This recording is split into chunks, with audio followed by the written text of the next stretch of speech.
It's another Saturday when we bring you your favorite security and safety tonic, Security Watch Africa, only on this channel, the African Independent Television, the window to Africa, where you get the news about Africa. Welcome to your program today. My name still remains Patrick Abambu.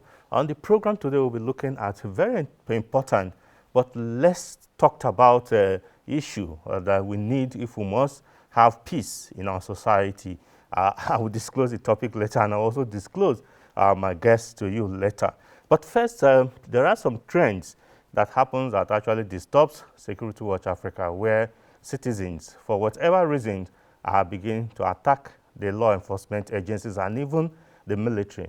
That, I think, is not good at all, because these law enforcement agencies and the military are the symbol of the nation.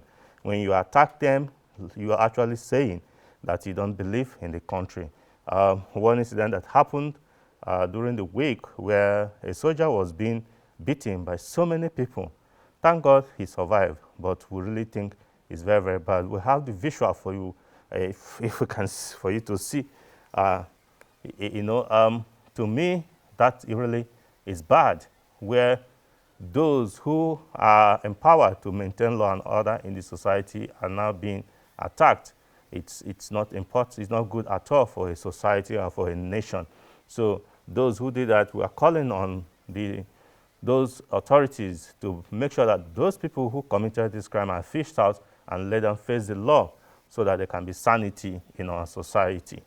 Yes, still going on the program, really, I think we must always remind you that coronavirus is still with us, and that is why you can see me putting on the face mask as a reminder that you must always put on your face mask when you are in public place. Keep to all the prescribed hygiene, so that you will not expose yourself to danger and your loved ones. Yes, still talking about security and how we can be protected more. I'm happy that even as we speak, the new Chief of Army Staff, Major General Farouk Yahya, is in Borno State, going around. His first port of call, as soon as he arrived Borno State, Maiduguri, the capital of Borno State, he visited the Shehu of Borno to be able to solicit and ask him to support the final onslaught against these insurgents. We must say that Nigeria as a nation must win this fight against terrorism and insurgency. Yeah, kudos to the Chief of Army Staff for taking that bold initiative. That's the way to go. Later on, he will be addressing the troops to reiterate what Mr. President said during his visit last week. Yes, again, still talking on security, we can't leave this issue that is trending all over, talking about the comment by Sheikh Abubakar Gumi, who talked about that the military, particularly said Nigerian army, are aiding bandits. I want to tell you that actually is a reckless comment, if indeed he did say it, because such statements can incite a lot of disobedience, civil disobedience, and create chaos in the country. And I may be able to tell you that the military as an institution, a disciplined organization, and cannot in any way aid criminality. Whatever information he has, he should channel it to the necessary organization so that actions can be taken and not make reckless comments. I would like to call on the Office of the National Security Advisor and all the intelligence group to look at what he's talking about and possibly investigate it, so that we can move ahead, because our security is important. He appointed himself as a negotiator for these bandits, so he must have so much to say or talk about this issue. So we ask that all security agencies that are concerned should have some chat with him to tell us more that he knows. Yes, let's come to our topic for today, which is, we caption it, Surveying for Peace in Nigeria and a larger scope Africa. And I have as a guest in the studio, he arrived there quite earlier because of this passion to actually look at how we can get peace in Nigeria, talking about Surveyor Mansour Kabil. It's a pleasure to have you in the studio. Thank you. Yeah, Surveyor Kabil is the registrar of Surveyors Council of Nigeria. So you can see that As a registrar, he coordinates the activities of surveyors in Nigeria and serve as the ombudsman, so to say, to that. It's a pleasure to have you in our studio. Thank you so much. So much. Yeah. You know, really, many people may not understand what surveying is about or surveyors are doing, apart from maybe when you buy a land and they say go and get a surveyor's plan and all that. But can you tell us what surveying is about and how important it is? Good afternoon, everyone who is watching. When we talk about surveyor and surveying, these are the two interrelated and almost the same words. Okay. Surveyor, as far as Nigeria is concerned, is a person who is registered by the Surveyors Council of Nigeria to practice the profession of surveying. Okay. So now that brings us to the question, what is surveying? Classical definitions of surveying will tell you that it's the effort to map places, to accurately put location of places on the position of the earth. Okay. But today, modern surveying has gone far beyond the classical surveying, in which it's very important element in national development, in security, and in national planning. Okay. Initially, surveying has been largely, right from the inception, a military exercise. Okay. So that's why you see the Office of Surveillance of the Surveyors Council of Nigeria is one of the coordinating offices regarding the Nigerian Army, the Nigerian Air Force, and the Nigerian Navy. Okay. Largely, we are talking about security today. Yeah. I'll get back to you as we go into the details of this, because it has to do with boundary demarcation and all that. But we have a short intro to kick us into the full discussion. So sit back as we bring you this brief introduction to the topic for today. Non-existing or improper boundary demarcation has led to many disputes and have always been a fundamental issue since human history. There is hardly any state in Nigeria without land disputes, either with neighboring states, communities, or even countries. These disputes have resulted to violent clashes, killings, maiming, and destruction of properties. All of these pose negative effects on national security. Even the protracted Foremost Heathers clashes have links with non-boundary demarcation. With continuous attempts to resolve emerging boundary issues, there are still conflicts that persist. Can boundary disputes ever be resolved? What can be done to curtail illegal entry in the Nigerian border? These and many more, and the need for proper boundaries demarcation, will be our focus on this episode of Security Watch Africa. Peggy Agbe, Security Watch Africa, Abuja.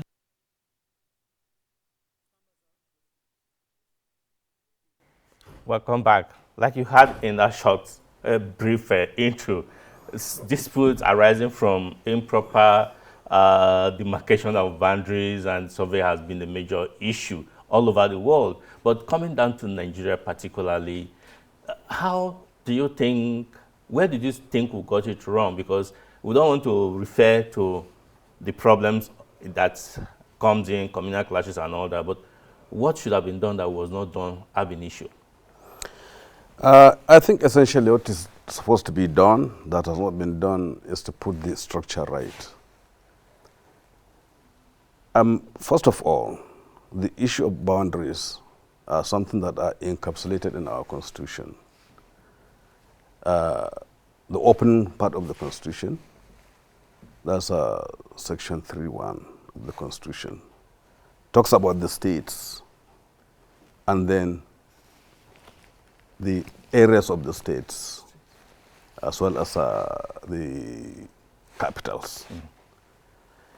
And by a constitutional provision, and I think that's one of the greatest lapses in our Constitution, Section 3 says that every state should have a schedule, the area of the state. But all of our 36 states, except Abuja, there's no state in the Federation that tells you this is the clear-cut demarcation of the state. Not clearly defined. You only have the name of the state, the names of local government areas.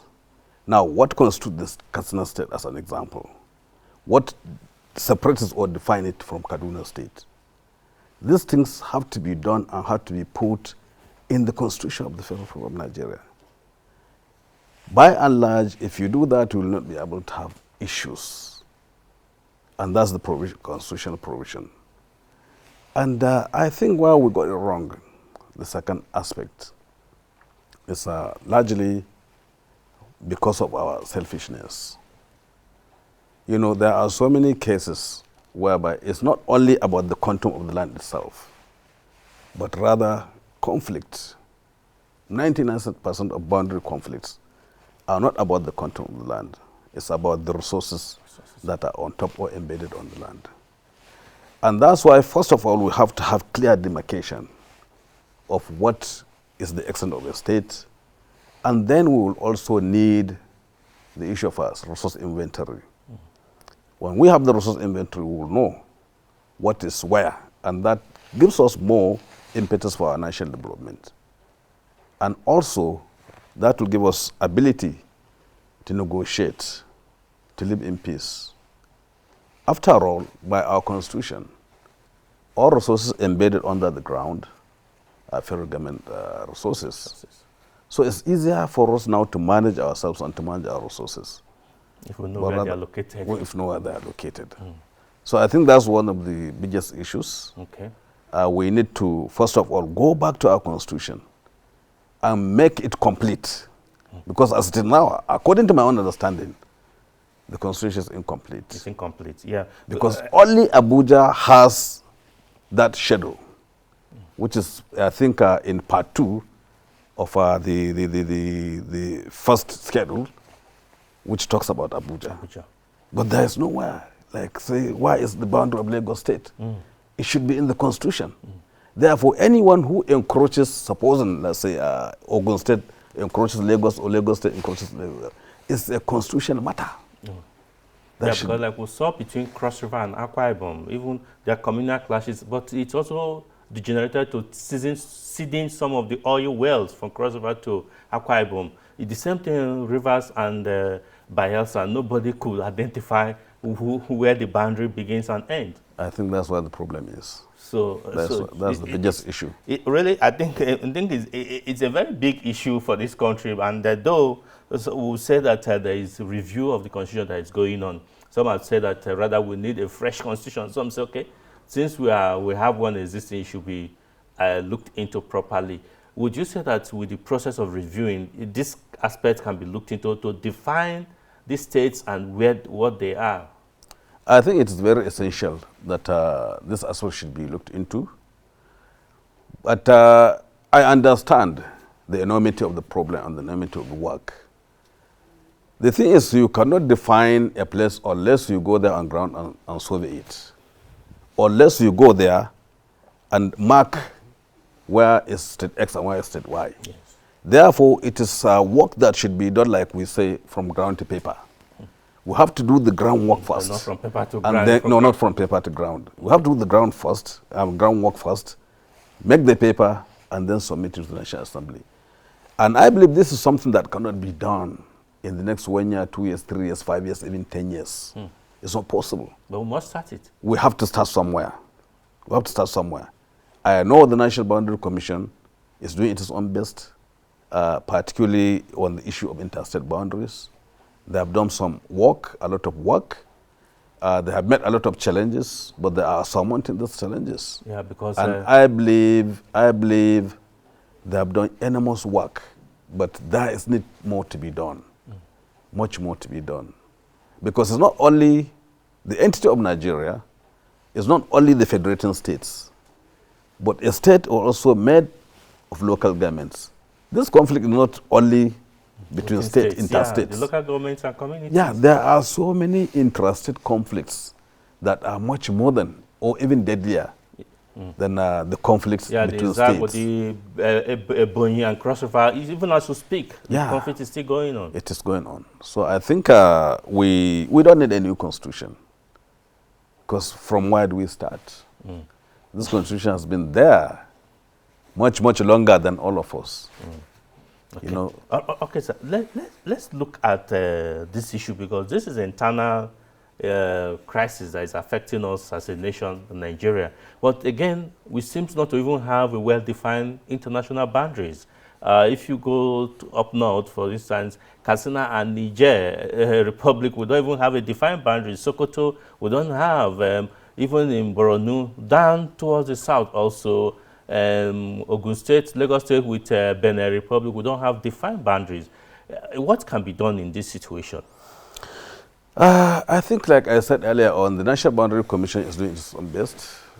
If I can recall, around 1995, 96, and 97, there were efforts by the National Boundary Commission to retrace the Nigeria-Niger boundary, Nigeria-Cameroon boundary, Nigeria-Benin boundary. By and large, I have more experience in the Nigeria-Niger boundary, where I participated for about 10 years in the exercise. It is wrong to say that we don't have boundaries between Nigeria and its neighbors. Okay. I think in 1896 or thereabout, I can't remember the actual date, there was this Anglo-French, Anglo-French treaty that defined the Nigeria-Niger boundary. There's also Anglo-German treaty that defined Nigeria-Cameroon boundary. As an example, I think around 1910 or thereabout, the colonial masters of that time, they tried and defined and demarcated the Nigeria-Niger boundary, right from Kebbi through to Borno in Lake Chad Basin. And there were beacons that time. Some of them were made from stone, some of them were made from rods, etc., etc. In order, as of that time, to have full control of the boundaries, the colonial people dug trenches. Okay. Very big trenches. Trenches, oh. Yeah. That the only way you can enter the country is through the designated entry points. Oh, I wish they are still existing. They are not. They are not. We found all this during our boundary tracing, I think, like I said, in 1995 or thereabout. And we retraced, most of the beacons are there. There are only very few areas of disagreement between Nigeria and Niger regarding our international boundary. But of course, like you say, the boundary has now become almost non-existent. Non-existent. The only place you will find the boundary is where those pillars were, and or where we have re-established them because we were established. Therefore, the Boundary Commission came on with an idea of the boundary pillar densification. And that densification is sometimes you will see the distance between one pillar and the other might be as long as 10 kilometers. So the issue is between that 10 kilometers, what happens? Why is Nigeria, why is Nigeria? That's why the Boundary Commission came up with the idea of densifying putting in smaller beacons to indicate that, okay, this is Nigeria, this is Niger. And I think we need to do more because there is need for us, for the government to fund the National Boundary Commission more. Because this is an issue of our national security. This issue of our national integration. Forget about the issue of Africa integration.